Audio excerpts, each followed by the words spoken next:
The phone rang, slicing through the quiet of the nursing home's sleepy afternoon.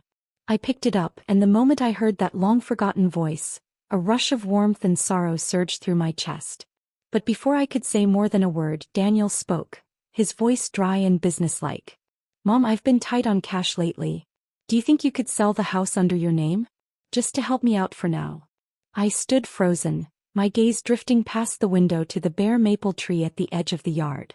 Its limbs trembled in the wind, not unlike the lonely years I've lived through. Daniel hadn't visited in 2 full years. Not a single phone call. Not a single drop-in. And now the first thing out of his mouth was about the house. Life at the nursing home ran on repeat, like an old cassette stuck in a loop. Wake-up call at 7. Breakfast by 7:30. Group activities at 9. Lunch at 12:30. Afternoons were for TV or cards. Dinner at 5. Wash up at 7. Lights out by 8. Every day exactly the same. No exceptions. I had been living here for 2 full years. And the day I stepped through that front door, I knew it. Daniel had made up his mind to let me go. He hadn't visited me once. Not even a quick call to check in.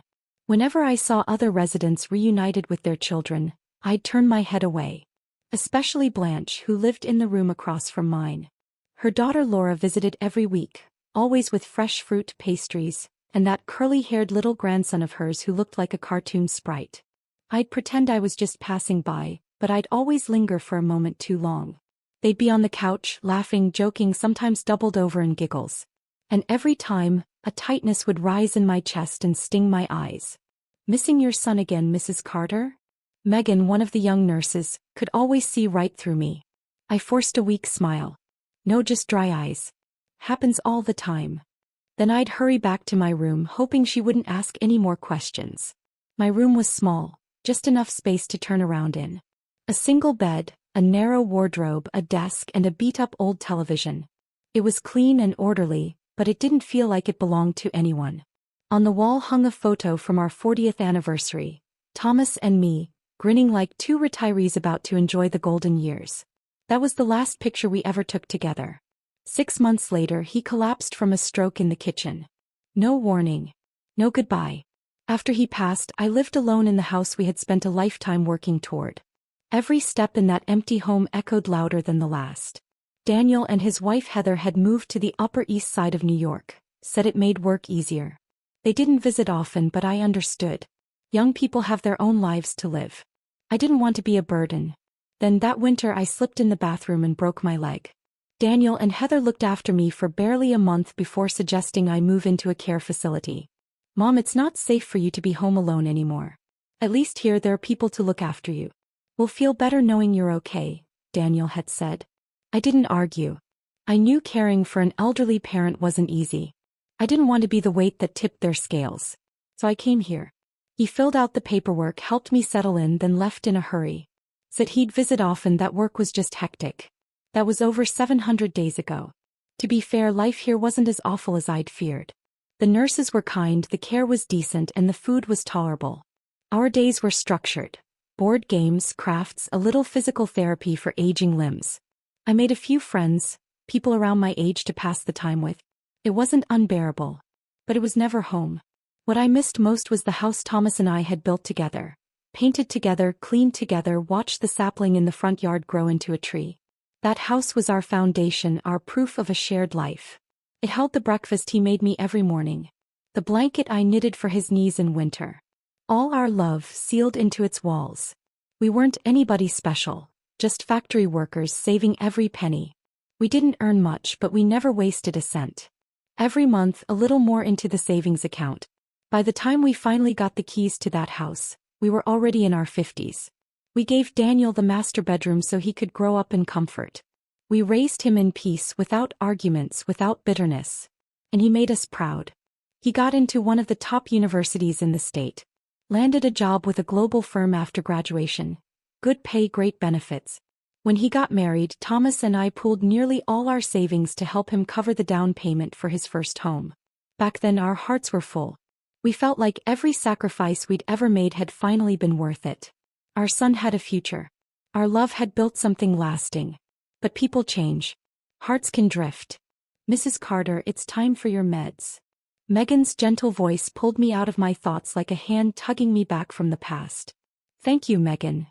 I quickly wiped the corners of my eyes and stood up. Every afternoon around this time, the nurses made their rounds with medication.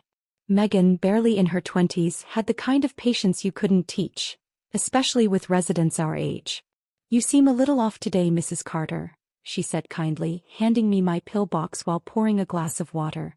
Feeling a bit homesick? No, I replied with a soft smile. Just didn't sleep too well last night. Feeling a little off, that's all. I took the pills in one gulp, not wanting to linger. Megan hesitated, then said quietly, "Your son hasn't visited in a long time. Would you like me to help you give him a call?" I waved it off. No need. He's busy with work. Don't want to bother him. She sighed softly and didn't push. I knew she meant well, but some wounds only ache more when touched. Back in my room, I returned to my spot by the window. The courtyard outside shimmered under the dappled light filtering through the thick green canopy. A few residents were strolling slowly, some with walkers, others in wheelchairs being gently pushed by staff. They chatted quietly, faces warm in the sun. Life moved here like a song hummed under one's breath. Soft, steady, easy to miss. And then, out of nowhere, Daniel popped into my mind again. I remembered how Thomas and I used to take him to the park every weekend when he was little. He loved the swings, always begged to be pushed higher. His laughter rang like tiny bells in the wind. But somewhere along the way that laughter changed. Maybe it was when he hit middle school and started building his own world. Maybe it was college when the phone calls home slowed to a trickle. Maybe it was after he got married, when his orbit shifted to another woman, a new family. I opened the drawer in my nightstand and took out the old photo album, the only personal item I'd insisted on bringing with me. Page by page I turned through the years. There he was at the pool, grinning through splashes. There he was in his cap and gown, smiling stiffly at his high school graduation. And there he was on his wedding day, standing next to Heather, beaming like he had the whole world in his hands. I stared at those frozen moments, a lump rising in my throat. "Daniel," I whispered, "do you even remember your mother?" Just then my phone rang. The screen showed a number I didn't recognize. "Hello." I answered cautiously. "Mom, it's me. Daniel." I froze, heart hammering. My palms turned clammy in an instant. 2 years. This was the first time he'd called. "Daniel. It's really you." I blurted out. "I'm doing well, really well. How about you? Work keeping you busy? Are you taking care of yourself?" The questions tumbled out of me, one after another, desperate, as if his voice might disappear if I didn't fill the silence. "I'm okay, Mom. Just been swamped lately," Daniel said, his voice heavy with exhaustion. "You need to take care of your health, sweetheart. Don't overdo it." I hesitated, then added gently, "If you get a chance, maybe come visit? The food here's decent, the place is quiet. I've been doing all right." It was a careful suggestion, but my heart clung to it, hoping he might actually show up. There was a pause on the line. "Mom, I really can't get away right now," he finally said. Then his tone shifted, deeper, hesitant. "Actually, I called because there's something I need to talk to you about." A chill crept over me. "What is it?" I tried to sound calm, but a shadow had already formed in my chest, like a storm cloud thickening just beyond the horizon. "So, I've hit a bit of a financial snag. I was wondering if you could transfer the house to my name. Just for now." He said it so casually, like asking if I felt like grabbing fried chicken tomorrow. I went completely still. 2 years. No calls. No visits. And now his first words to me were about the house? The house Thomas and I saved for our entire lives. The home we built from the ground up in our 50s. The place that held our love, our labor, and the memories I've clung to since he died. And Daniel wanted me to hand it over like it was nothing. "Mom, are you still there?" he asked when I didn't answer. "I'm here." My voice was trembling now. "Daniel, that house, it's all your father and I had after a lifetime of work. It's the only thing I have left. I may be in assisted living now, but who knows what could happen. I need that security." "Mom, you don't need to worry," he cut in a little more urgently. "If the house is in my name, I can use it as collateral to get through this rough patch. Once things smooth out, everything will be fine. I promise I'll take care of you." His words were smooth, but all I could hear was the cold echo of absence. How could I believe he'd take care of me? He hadn't even managed to show up in 2 years. Daniel, this is a lot to take in, I said slowly, trying to keep my voice steady. I'll need some time to think it over. Mom, you're not exactly young anymore, he snapped, the irritation seeping through. What's the point of keeping a house you're not living in? You've got a bed, meals, nurses, you're not missing anything. And I've been covering your expenses. My brow furrowed. I sat up straighter, my voice suddenly firm. No, Daniel. The fees here are paid with my pension and your father's survivor benefits. You haven't paid a dime. Silence. Cold and heavy like frost settling in a room. Then he spoke again, and there was something harder in his tone. Do you not trust me, Mom? I'm your son. I'm not trying to cheat you, I'm out of options. It's not that I don't trust you. I sighed, each word weighing heavier than the last. It's just, this isn't a small thing. I need to think. For how long? He pressed. I don't have much time. I need the money by next week. I closed my eyes, feeling a headache pulse behind them. At least, give me a few days. Another pause. Then, fine. I'll call you in 3 days. And just like that, the line went dead. I sat at the edge of my bed, the phone still clutched in my hand like it had turned to stone. The coldness that rose in my chest wasn't just disappointment. It was something deeper. Something that froze me from the inside out. My son had called. Not to ask how I was. Not to say he missed me. But to see what was left of me to take. He hadn't remembered this number because he cared. He'd remembered it because I still had something he could cash in. The tears came slow, welling until they blurred the frame on the wall. I turned to it, to the photo of Thomas and me, our final anniversary. Thomas, I whispered, my voice cracking, since you've been gone, I've tried to be a good mom. I really have. But our son, he sees me as nothing more than an ATM. The next few days felt like my heart had been dropped into a spinning paint tray, every emotion bleeding into the next. Part of me was chilled to the bone by Daniel's words. The house was going to be mine anyway. But another part of me couldn't stop worrying. What if he really was in trouble? What if he truly needed help? After all, he's my son. Mrs. Carter, you haven't been eating much lately, Megan said gently as she knocked and pushed in the lunch cart. I forced a smile. I'm all right. Just a little homesick, I suppose. She narrowed her eyes slightly. Did your son call you again? I nodded without a word. Some things, if you speak them aloud, only deepen the hurt. Sure enough, on the afternoon of the third day, my phone rang again. It was Daniel. Mom, have you made a decision? Straight to the point. I gripped the phone a little tighter and took a deep breath. Daniel, I just need to ask you honestly, why do you need this much money all of a sudden? Did something happen with your business? There was a pause, then a vague, dismissive reply. Yeah, some issues came up. I need to free up some cash. His voice lacked any real urgency, as if he were brushing me off. Mom, can we skip the questions? I just need you to tell me, are you going to transfer the house or not? I tried to slow things down to make him see where I was coming from. Daniel, that house is everything your father and I worked for. I'm scared, son. Something happens to me, if I get sick or need more care. What then? I'd have nothing left. Mom, come on. You're in a facility. You're fed, housed, taken care of. And that house was going to be mine eventually. What's the difference if you give it to me now or later? He said it so matter-of-factly, like it was just a line item on a checklist. That one sentence, it was going to be mine anyway, cut deeper than anything else. In that moment, I couldn't help but wonder. In his eyes, am I still a person? Or just a walking estate waiting to be liquidated? Mom, don't drag this out anymore. Let's just get the paperwork done, he snapped when I didn't respond. His tone had turned sharp, impatient. I bit down hard, steadying my voice. Daniel, I still need more time to think. Fine, he said. 3 more days. But after that, I need a definite answer. And just like last time, he hung up before I could reply. I slowly set the phone down and sank onto the edge of my bed, numb all over. 2 years without a single visit, and now my son, once the pride of my life, sounded no different from a debt collector, pressuring me to hand over the only thing I have left. He hadn't asked how I was. He hadn't even pretended to care. All he wanted was what was under my name. I stared up at the ceiling and the tears began to fall. One by one, silently. I couldn't believe this was the same boy who used to laugh on the swing set and shout, "Higher, Mommy! Higher!" That sweet, giggling voice felt like it belonged to someone else's child now. That night I tossed and turned until morning, sleep never arriving. I weighed everything in my mind over and over again.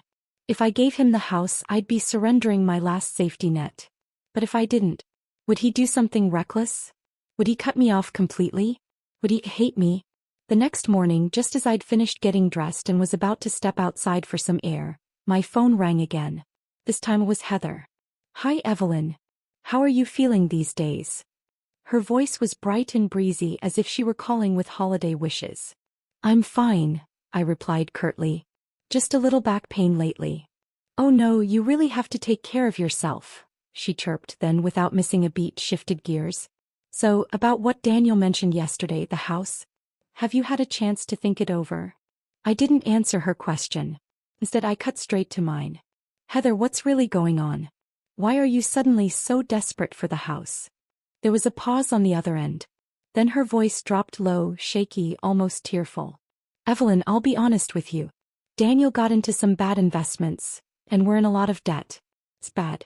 There are people outside our building every day. We're afraid to go home." My brow furrowed, heart sinking. Investment losses? Debt collectors? This was far more serious than what Daniel had let on. "How much do you owe?" I asked, my voice tight. She inhaled sharply, and then came the number. "About 300,000. I felt a chill snake through my chest. 300,000. That was nearly the full value of the house. How did it get this bad? I could barely keep my voice steady as my mind raced through worst-case scenarios.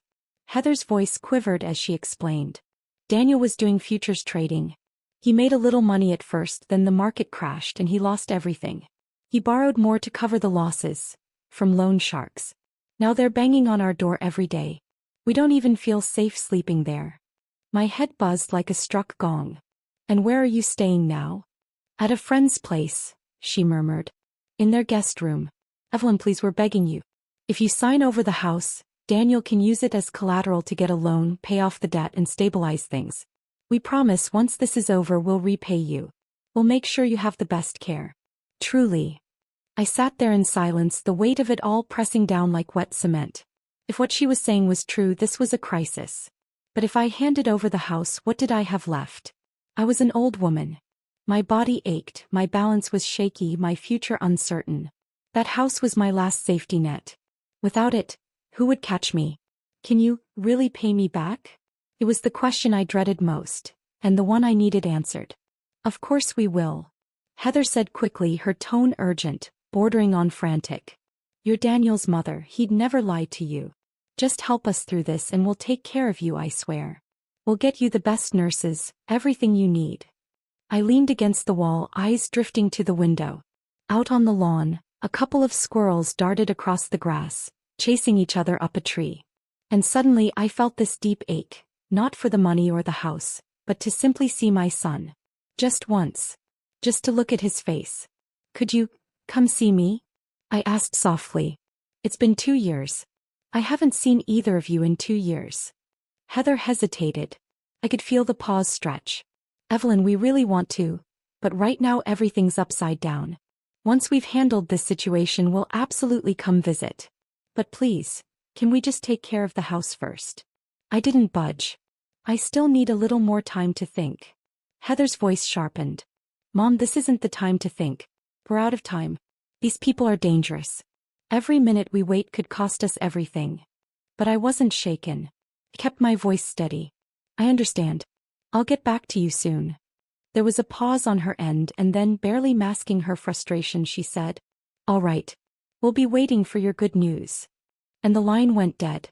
I set the phone down and slumped into my chair. The longer I sat there, the heavier everything felt. Was Daniel truly drowning in debt? Or had they crafted an entire performance just to make me give in? I couldn't carry the weight of it alone anymore. So I decided to talk to Blanche, the one person here I truly trusted. Her daughter was a lawyer too. Maybe between her wisdom and her daughter's expertise, I could find some clarity. I knocked gently on her door. "Blanche, can I talk to you for a bit?" She opened it and immediately pulled me inside the moment she saw my face. "Evelyn, sit down." "What happened?" I sat on the edge of her armchair and told her everything Every call, every word, every knot that had twisted tighter in my chest over the past few days. Her expression grew darker as I spoke.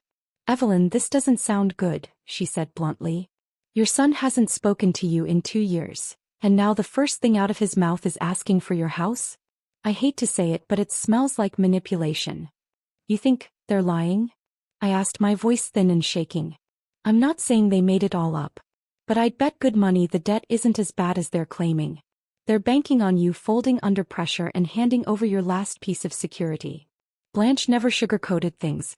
And in that moment I was glad for it. I felt like I'd been dropped into a tub of ice water. What should I do? I don't want to push him over the edge, but I can't give up everything either.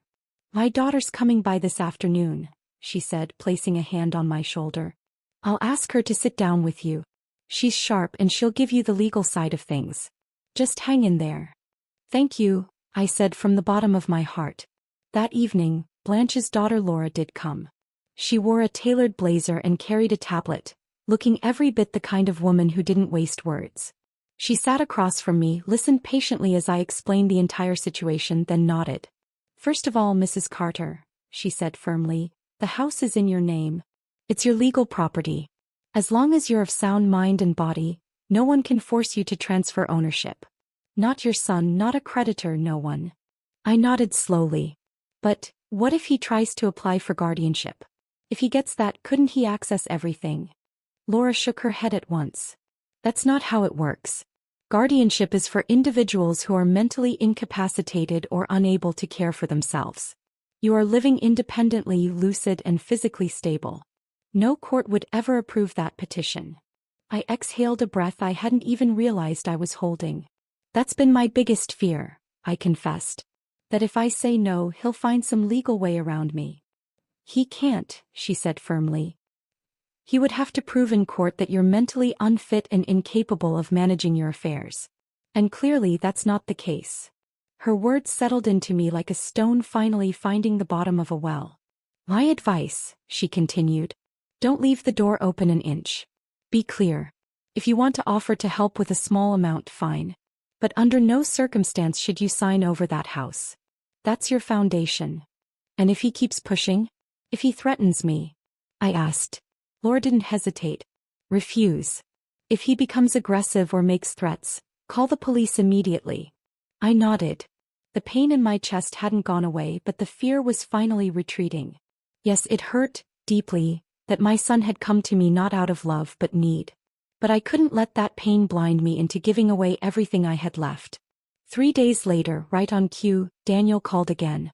"Mom, have you made a decision?" Same tone, same bluntness, straight to the point. I took a deep breath. "Daniel, I want to see you in person. Let's talk face to face." "Mom, I'm really busy. I don't have time to go all the way to the nursing home. Just tell me straight, are you going to transfer the house or not?" His voice was cool, dismissive. He clearly had no interest in a visit. My tone hardened. "If you can't even spare time to look me in the eye, then I have absolutely no reason to hand over my house." There was a long silence on the other end, and then, as if it pained him to say it, he muttered, "Fine. I'll come tomorrow afternoon." True to his word, Daniel showed up the next day. He looked worse than I remembered, thinner, dark circles under his eyes, skin sallow and tight over his cheekbones. It was clear life hadn't been kind to him. "Mom," he said stiffly from the doorway. "Daniel." I swallowed the ache in my throat and gestured for him to sit. "I don't have a lot of time, so let's get to the point," he said, perching on the edge of the chair like he was ready to bolt. "Have you made up your mind?" "About the house." I looked at him squarely and asked, "I heard you're in serious debt. Is that true?" His eyebrow twitched, but he nodded quickly. "Yeah. I made some bad investments. Took a big hit. It's bad, about 300 grand. We're basically squatting at a friend's place now." Kept my gaze steady. "Then tell me something, Daniel. Why didn't you come see me these past 2 years? Not even a phone call." His eyes darted to the side and he cleared his throat. The work's been nonstop. Things got hectic." "Hectic enough to make you forget you have a mother?" My voice cracked slightly. He didn't answer. Just lowered his head and gave a weak shake. I swallowed hard, keeping my emotions in check. "Daniel, I understand you're here because you're desperate. But you need to understand something too. I have nothing left to lose. I can't give away my last lifeline. I can't give away my safety net. Mom, don't say that, he said, softening his tone. I'm just asking to use it for now. Once things get better, I'll take care of you. I promise.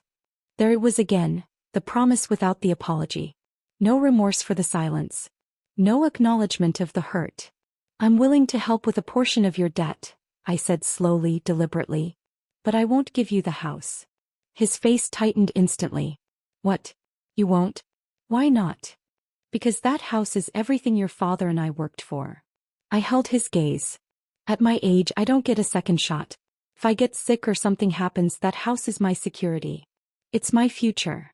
I will take care of you. Why don't you believe that? He snapped, his frustration rising. I let out a bitter chuckle. You mean like you've taken care of me for the past 2 years? His face fell visibly sharply. The room went quiet. Mom, are you blaming me? His voice jumped, sharp and defensive. I nodded slowly. Not blaming, just telling the truth. I believe you're my son. But I believe even more that at my age, safety means keeping the keys to my own life in my own hands. God, Mom, you're so selfish. Daniel suddenly burst out, his voice rising with frustration. I'm drowning here and you can't even help me this once? I didn't flinch at his anger. I kept my voice steady, calm. I told you already, I can help you with some money. But the house? Absolutely not. He stared at me, eyes narrowed. How much? 50,000, I said quietly but firmly. He blinked, stunned.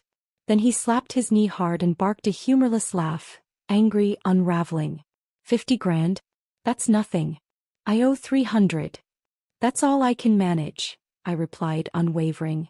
I live off my pension and your father's survivor benefits. 50,000 is my limit. It's not a gesture, it's a stretch. He was trembling now, barely containing himself. You don't even see me as your son anymore, do you? He snapped. I'm at rock bottom and you just sit back and watch me rot? Daniel, I'm not letting you rot. I inhaled slowly, keeping my tone even. If you're really in crisis, 50,000 is real help. But the way you came in, demanding the house, it felt like you were carving a piece out of me. Did it ever occur to you how little I have left to lose? He shot up from the chair like a spring. I don't want your scraps, he shouted. I want the house. That house is worth 300 grand. It's everything I need to fix this. You could help me, really help me, but you just won't. I stood my ground, staring him down. No. That house is your father's and mine. It's our life's work. It's the only safety I have left. If you won't take the money, then I can't help you. His face turned a shade I'd never seen on him, ashen with rage. In his eyes I saw something terrifying, not just anger but humiliation and threat. He clenched his jaw, voice dropping to a growl. Don't push me, Mom. If you're going to be this stubborn, don't blame me for what happens next. My heart skipped. I gripped the arms of my chair to steady myself. What are you talking about? I asked, raising my voice slightly. I'm your mother. He didn't answer. Just stared at me with a look so cold, so foreign I barely recognized him. A few tense seconds passed. Then he turned sharply, yanked the door open so hard I thought it might come off the hinges. You'll regret this, he spat without even looking back. And just like that he was gone, his footsteps echoing down the hallway until they disappeared. The door slammed behind him with a violent bang, and the silence that followed felt thick, unnatural. I sat there, frozen on the edge of the bed, fingers like ice, chest caved in with the weight of it all.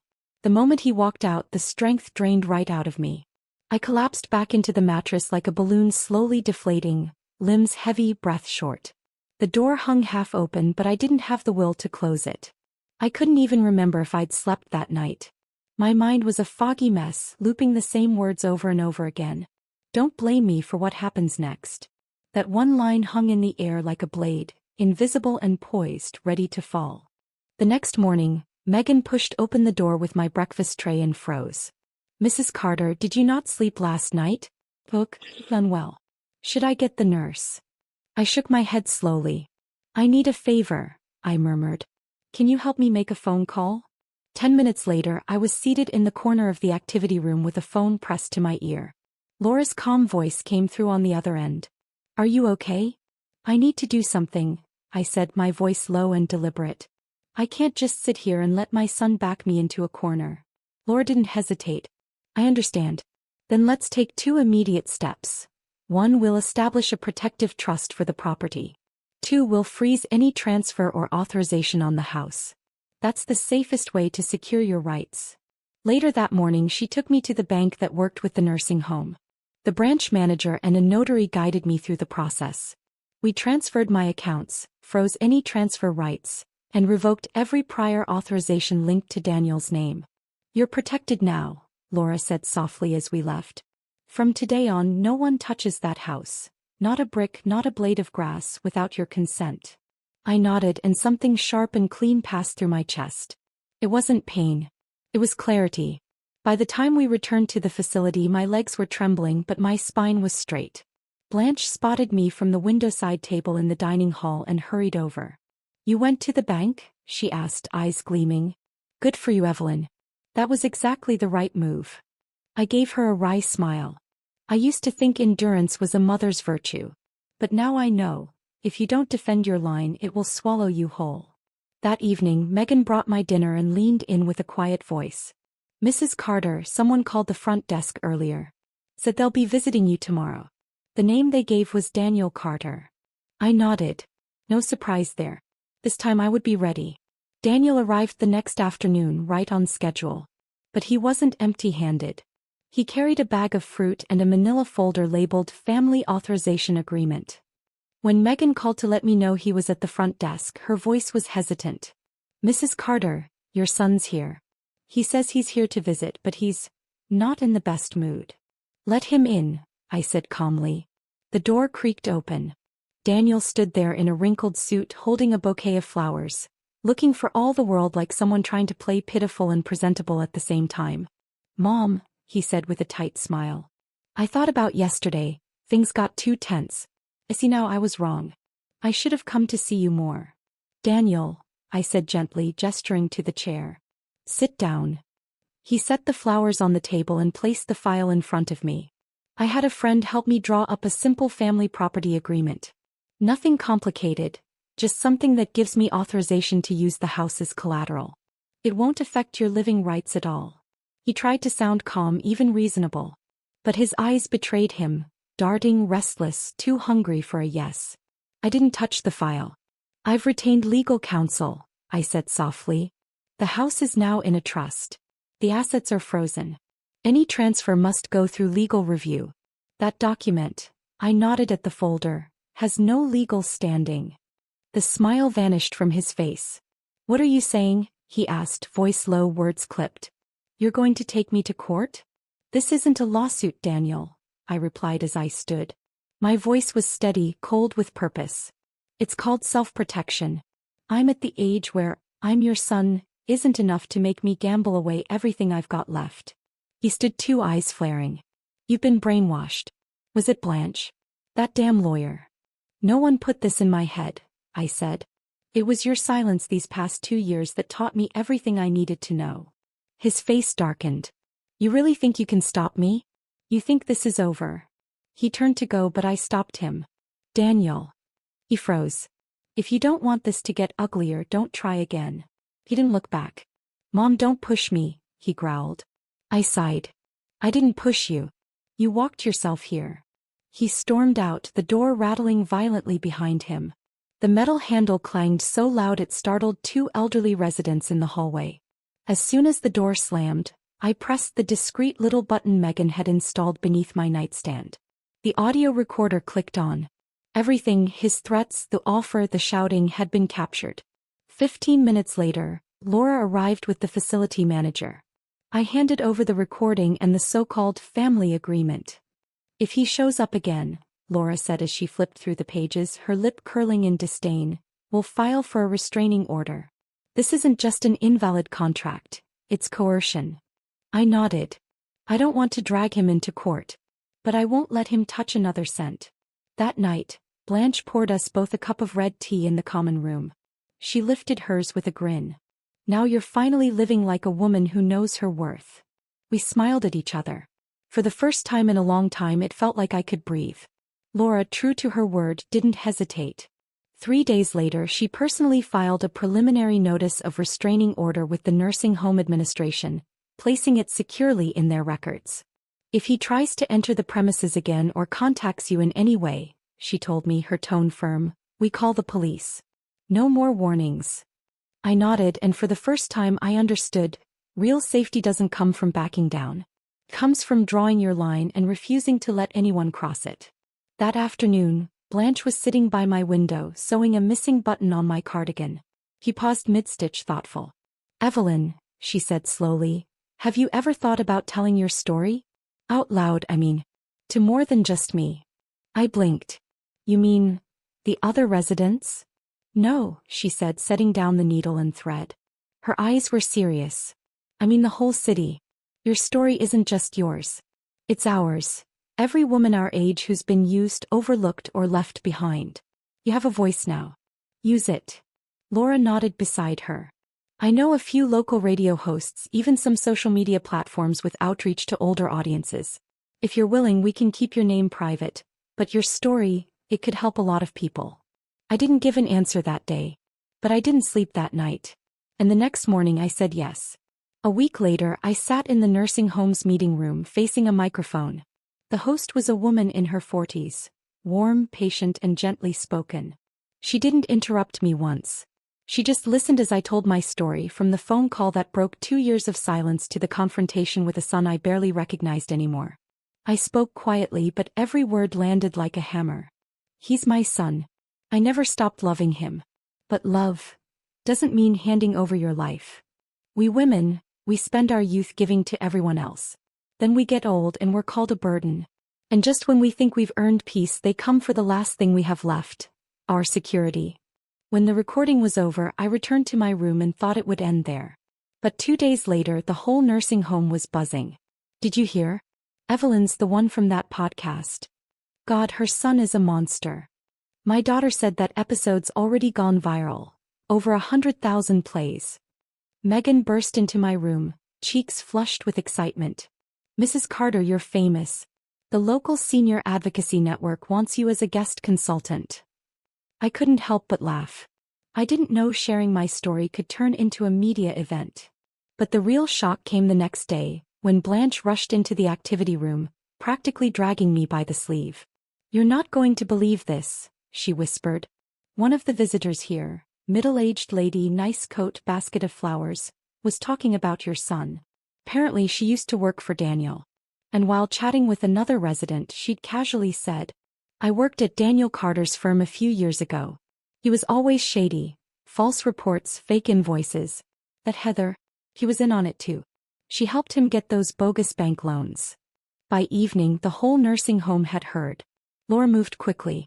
She submitted formal requests to financial compliance offices and credit bureaus for public records. Within a week, she handed me a thick file. Inside, Daniel's history of applying for high-risk short-term business loans. Heather's name tied to a falsified POS financing application. 3 rejected mortgage applications, each citing unverifiable collateral. Laura laid the file on my desk and looked me in the eye. Your house. That was their final card to play. If you'd signed, they would have flipped it within the month. I stared at the documents, fingers numb, heart cold. He didn't just want a loan. He wanted to cash out my entire life. That night, I signed the official request for a no-contact protective order against both Daniel and Heather. 4 days later, I received the court's confirmation. Effective immediately, Daniel Carter and Heather Morris were legally barred from coming within 500 feet of me or the facility, and forbidden from initiating any form of communication. I felt no joy. Only a long-delayed stillness. The kind that comes not from winning but from finally being left alone. It came too late. But it came solid. After Laura organized all the legal documents, she turned to me and said, the next step is up to you. If you want, I can draft a formal statement of disaffiliation. I nodded. Write it. I owed him nothing anymore. That day, I wore the deep navy blue coat I bought after Thomas passed, the first piece of clothing I had purchased just for myself. Megan helped style my hair. Blanche walked me to the activity room where a few reporters were already waiting. I didn't hide my name. I didn't blur my face. I wanted the world to know who I was. My name is Evelyn Carter. I'm 70 years old. I am a mother, and a woman who, in her later years, was nearly robbed of her home. There were no tears, no rage. Just my voice, calm, unwavering, as I laid out the years of silence and heartbreak. I spoke of the woman who had been treated like an ATM, and the moment she finally stood up and took it all back. The interview aired and exploded across the community. The TV station received thousands of messages, letters, emails, voice notes. Many came from women just like me. One said, "I never dared say no to my son. You helped me realize that's not love, it's fear." Another wrote, "Thank you for speaking up. You gave me permission to stop turning love into sacrifice." The nursing home got a call from the local Senior Rights Coalition. They wanted to collaborate on creating a support group, Late Life Protection Circle, with me as a founding advisor. Blanche teased me that night. "You're our lighthouse now, Evelyn." I smiled. "I'm not a lighthouse," I said quietly. "I've just been quiet too long. It's time I started speaking." Laura suggested something else. "Remember that $50,000 you planned to give Daniel? What if we used it to start a legal fund for seniors in situations like yours?" I paused. The idea settled in my chest like something solid and right. "Yes," I said. "Let his greed fund someone else's dignity. That's far more useful than putting it in his hands." And so the Evelyn Grant was born. 3 weeks later, I received a letter from Daniel's attorney. He was attempting to appeal the trust and challenge my mental competence, aiming to regain access to the property. The court dismissed the case that very afternoon. The reason was brief and resolute. The petitioner's claims are unsubstantiated and appear to be motivated by clear financial intent. I signed the court response with a steady hand. No tremble. No second-guessing. I never expected to start over at 70. But I did. Not by marrying again. Not by moving into a better home. But by finally gaining something I had never truly possessed. A voice. Within the first month of launching the Evelyn Grant, we received over 100 letters. Some were from women trapped in homes that had been signed away to their children. Others were from single elders, emotionally manipulated and verbally abused by daughters-in-law, with no proof and no recourse. I couldn't manage every case personally, but I replied to every letter. Laura organized a volunteer legal team. Blanche helped screen the cases. I reviewed and signed the funding approvals. I had never been this busy in my life. And I had never felt so grounded. Every dollar went toward protecting her. Her meaning all of us. And I didn't stop there. I was invited to speak at a city council hearing on financial abuse against elderly women. Standing at the podium, I shared how love can be twisted into leverage, how "you owe me" becomes a weapon. I said, "You cannot hand over everything just because your child asks. That's not compassion. That's surrender." There was a round of applause. And in the back row, I saw a few young women wiping their eyes. They weren't crying for me. They were crying for their mothers. That night, back at the nursing home, Megan handed me a postcard. It was from Nebraska. A woman I'd never met had written, "I saw your story. You helped us understand saying no is not betrayal. Keeping something for yourself is a way of staying alive." I pinned the card to the wall above my desk, right next to the photo of Thomas. From that day on, I began writing my will. Not the legal document. I'd already taken care of that. But a letter. A public letter. My name is Evelyn Carter. I have a son who once tried to trade emotional guilt for my life savings. I don't hate him. But I refuse to surrender my dignity and my rights in the name of blood. From this moment forward, everything I own will belong not to family ties, but to trust and to value. If you're going through what I did, remember this. You are not their ATM. You are your own person. That letter was printed on the very first cover of the Civil Rights Club's monthly journal. Yes, we started a publication. We called it Granny's Voice. Blanche came up with the name. He said it sounded like an old blues song. Every issue featured one elder telling her story of awakening. We shared legal resources, mental health strategies, and a full-page column called "Saying No is Right." We began in a borrowed meeting room. Later, with support from the city, we rented a red brick building downtown. We turned it into something real. A cozy reading nook, a legal hotline office, and a little kitchen we named Slow Brew Cafe, where tea was always free for women seeking advice, or just a quiet place to sit. I woke up every morning at 6. Took a few careful steps with my cane to that red brick building. I sorted letters. Signed approvals. I didn't have time to grow old. As for Daniel, I only heard about him once more in a reporter's brief mention. His company had come under investigation for tax fraud. Heather had filed for divorce. Both were now deep in debt. He never came back. And I didn't wait for him. I didn't hate him. I simply laid that part of my life down, gently, like folding a worn-out coat and placing it in the quietest drawer. The day our story reached its 100th chapter, the nursing home hosted a spring fair. I wore the sky-blue dress Blanche picked out for me. We set up a table in the garden, selling copies of our Granny's Voice 100th issue. A young reporter approached me and asked, "Mrs. Carter, what do you most hope people learn from your story?" I smiled. I hope they learn how to say no. And then I hope they learn how to say, "I deserve to start over." The sunlight rested gently on my white hair. And in the breeze I heard it, soft chirp.